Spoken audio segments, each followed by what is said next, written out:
చిట్టిబాబు గారు, ఇప్పుడు కవిత గారు కాంగ్రెస్ పార్టీలో చేరడానికి ప్రయత్నిస్తున్నారు. అయితే రేవంత్ రెడ్డి గారు దూరం పెడుతున్నారు కవిత గారిని రానీయకుండా అనేది కొంత జరుగుతుంది. మరోపక్క బీఆర్ఎస్ని దాదాపు వీడినట్టే మనకు కనిపిస్తుంది. కవిత గారు సింగరేణికి సంబంధించి సింగరేణి జాగృతి కూడా ఒక సంఘాన్ని ఏర్పాటు చేశారు. ఆల్రెడీ ఒక ఎగ్జిస్టింగ్ ఒక సంఘం ఉంది.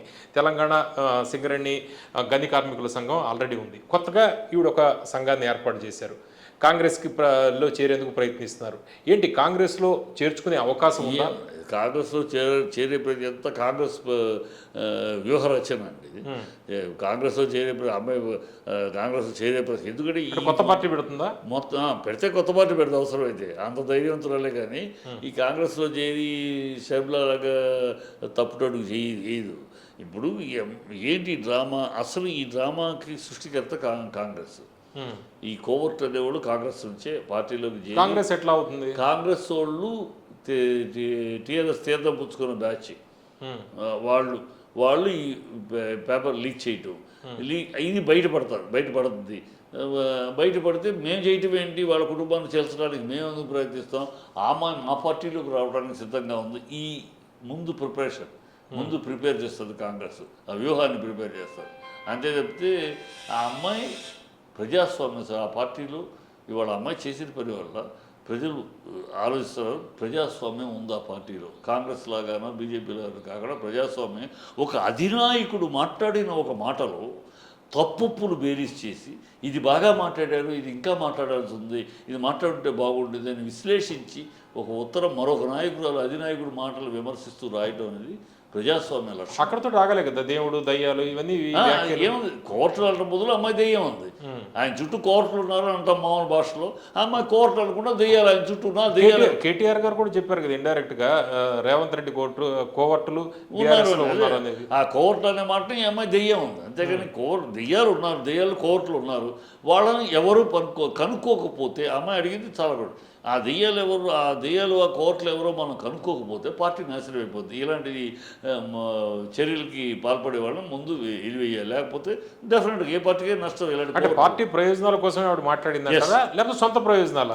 పార్టీ ప్రయోజనాల కోసమే. పార్టీ ప్రయోజనాలతో పాటు తను ఒక నాయకురాలిగా విజ్ఞత ఉన్నదానని నిరూపించుకుంటానికి కూడా కాదు ప్రజల ముందు. చిట్టిబాబు గారు, మీరు ఆల్రెడీ బీఆర్ఎస్ నాయకులు. అయితే బీఆర్ఎస్లో ఎవరు కూడా కవిత గారు వెనకాల లేరు. ఈరోజు ఎయిర్పోర్ట్ దగ్గరికి కూడా ఎవరు బీఆర్ఎస్ నాయకులు ఎవరు వెళ్ళలేదు, కార్యకర్తలు కూడా వెళ్ళలేదు. మీరు ఇట్లా మాట్లాడడానికి కారణం ఏంటంటే? అంటే కార్యకర్తలు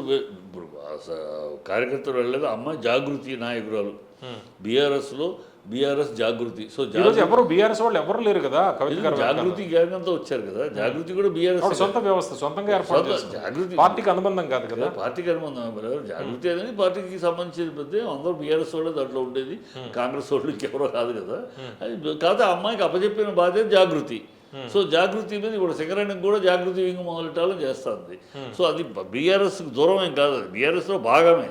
బీఆర్ఎస్ ఈ అమ్మాయికి కేసీఆర్ గారు జాగృతి ఆడవాళ్ళ విషయ విభాగం అమ్మాయికి అప్పచెప్పారు. అది సో అది కవిత జాగృతి అయిపోయింది. అది బీఆర్ఎస్ జాగృతి, కవిత జాగృతి అయితే అమ్మాయికి అప్పచెప్పారు కదా. ఇక్కడ అది కాదు. ఇక్కడ విషయం ఆ అమ్మాయిని ఫీల్ అవ్వటం వాస్తవం. నాకు సముచిత ప్రాధాన్యం దక్కట్లేదు అనేది ఫీల్ అవ్వడం తప్పలేదు. ఎవరైనా ఫీల్ అవుతారు. ముగ్గురు నాయకులు, ఒక అధినాయకుడు ముగ్గురులో ఒకరికి ప్రిఫరెన్స్, ఒకరికి ఏదైనా తేడా వస్తే పట్టడం తప్పులేదు. అది అమ్మాయి పడుతుంది. దానికి ఏం చేయాలి, ఎట్లా చేయాలి అనే దానికి ఈ లెటర్ ఇవాళ ఫస్ట్ టైం కాదు. అమ్మాయి ఒక 20 లెటర్లు రాసి ఉంటుంది ఇప్పటికి కేసీఆర్ గారికి. అది ఎప్పటి నుంచి నేరుగా కూర్చొని మాట్లాడవచ్చు కదా అంటే ఈజీ.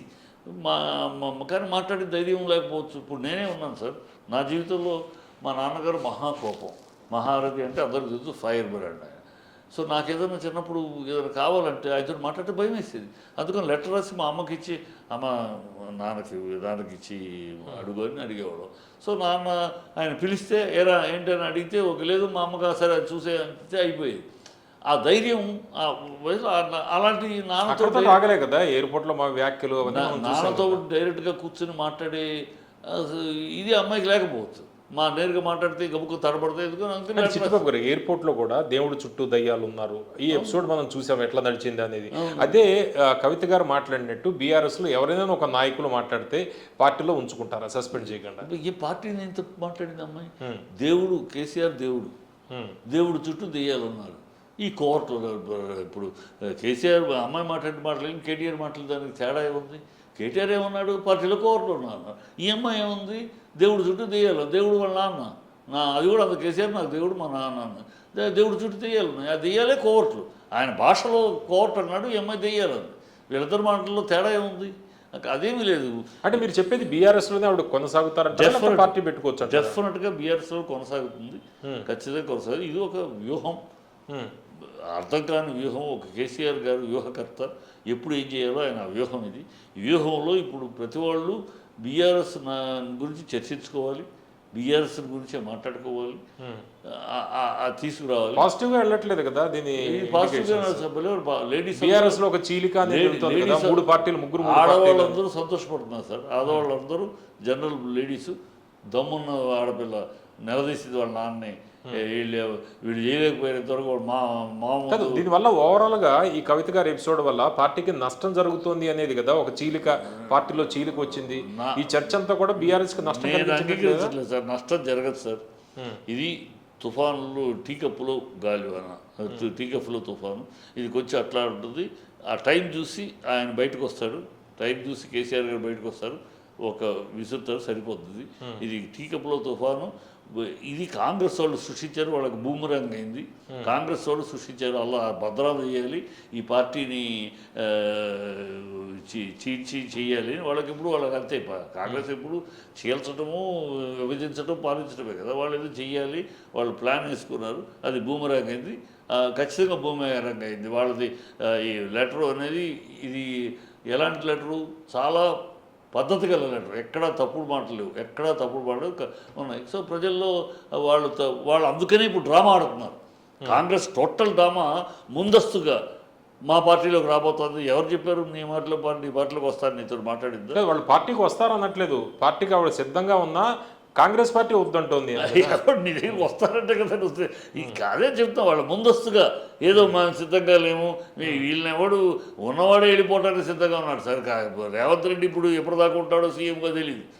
రేవంత్ రెడ్డి వెళ్ళిపోతే రేవంత్ రెడ్డి పార్టీలో ఉంటాడో లేదో తెలియదు, రేవంత్ ఏ పార్టీకి వెళ్తాడో తెలియదు. పదవి తీసేస్తే వీళ్ళలో ఎవరు ఉంటారో, వీళ్ళ దగ్గరికి ఎవరో వస్తామంటాము. ఎవడు కాంగ్రెస్లోకి వచ్చే పరిస్థితుల్లో లేడు, కాంగ్రెస్లో వదిలిపెట్టే పరిస్థితిలో ఉన్నారు నాయకులైనా ప్రజలైనా.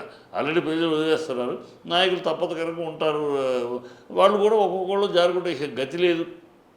ఈ రేవంత్ రెడ్డి అనే వ్యక్తి వచ్చి కాంగ్రెస్ను పుట్టు ముంచేశాడు. కాంగ్రెస్ అనే దాన్ని ప్రజలు చీతు అనే పరిస్థితి దిగజార్చేశాడు. తెలంగాణ బ్రాండ్ మొత్తం నాశనం చేశాడు రేవంత్ రెడ్డి అన్నాడు. సో కాంగ్రెస్కి పుట్టగతులు లేని స్థితి తీసుకొచ్చేసాడు. అయినా రాజ్యాంగం ప్రకారం 4 ఏళ్ళు కనుక ఉంటారు. ఆయనే తీసేస్తారు. నాకు ఇప్పుడు ఢిల్లీలో ఇది ఇంటర్వ్యూ లేదని రకరకాల విన్యాసాలు చేస్తున్నాడు.